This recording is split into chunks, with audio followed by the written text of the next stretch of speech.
que acontece nesse ponto C? Quem é maior? Peso ou atração? Nessa situação extremal aqui, nesse extremo, existe aceleração centrípeta? Existe? Mas olha aqui, qual é a expressão para aceleração centrípeta? V2 sobre R, né? Assim que a partícula chega aqui, tem velocidade? Não. Certo? Se a velocidade é zero aqui, então o que acontece com a aceleração? É zero. Então a gente montou um item do quebra-cabeça. A gente sabe que não existe aceleração centrípeta. Então, a gente viu aqui que eu desenhei a tração nessa direção e sentido e o peso nesse sentido. Trabalhar com os dois em direções diferentes, isso não vai dar muita informação para a gente comparar os dois, concorda?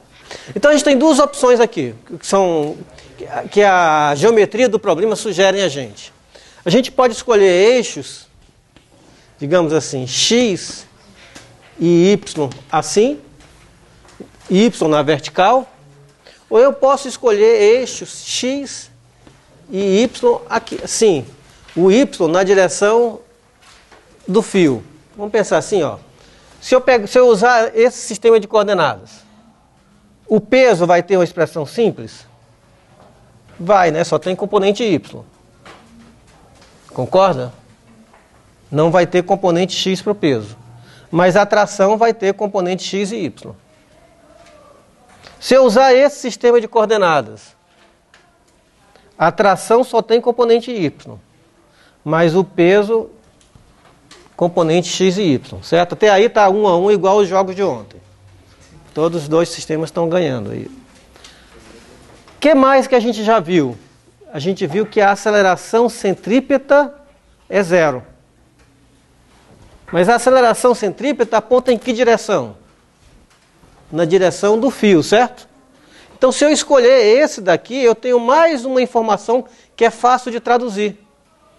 Que a aceleração, componente y da aceleração centrípeta é zero. Então, isso desempatou o jogo. Esse daqui termina sendo melhor. Então vamos pegar esse sistema de coordenadas e analisar essas forças usando esse sistema de coordenadas. Nesse sistema de coordenadas, a tração só tem componente y e o peso. Quais são as componentes do peso? Ambas componentes são negativas. Concordam? Eu escolhi o sentido positivo para lá, o PY negativo. Escolhi o x positivo para cá, o PX é negativo. Agora, qual a informação que a gente viu a mais? A componente y da aceleração é zero, concorda?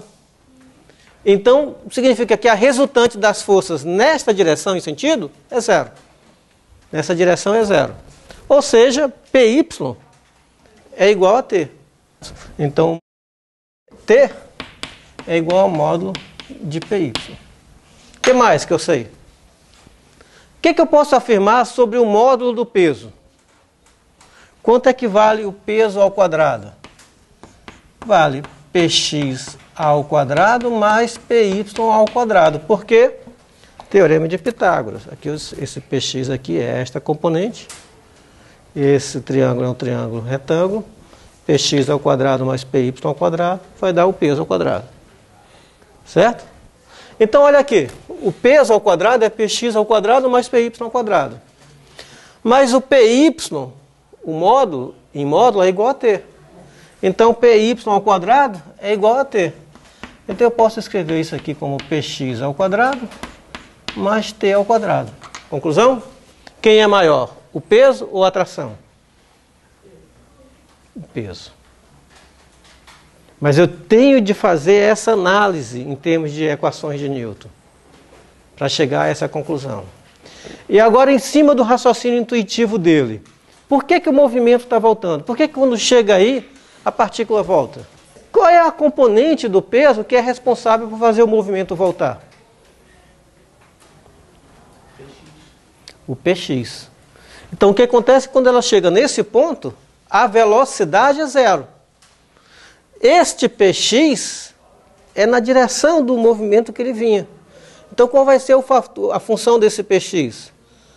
Vai ser aumentar a velocidade, mas neste sentido para baixo. Como ela vinha no outro sentido, ela vai inverter a direção. Então é essa componente tangencial do peso que vai mudar a velocidade, que vinha positiva e passa a ser negativa. Tá claro? Então, conclusão daí. Sempre que eu tenho uma força na direção do movimento, o que é que essa força faz? Cria uma aceleração na direção do próprio movimento. Essa aceleração é responsável por mudar o módulo da velocidade. Aqui a velocidade vinha positiva, passou a ser negativa. E a componente normal, a trajetória, é responsável por mudar o quê? A direção da velocidade.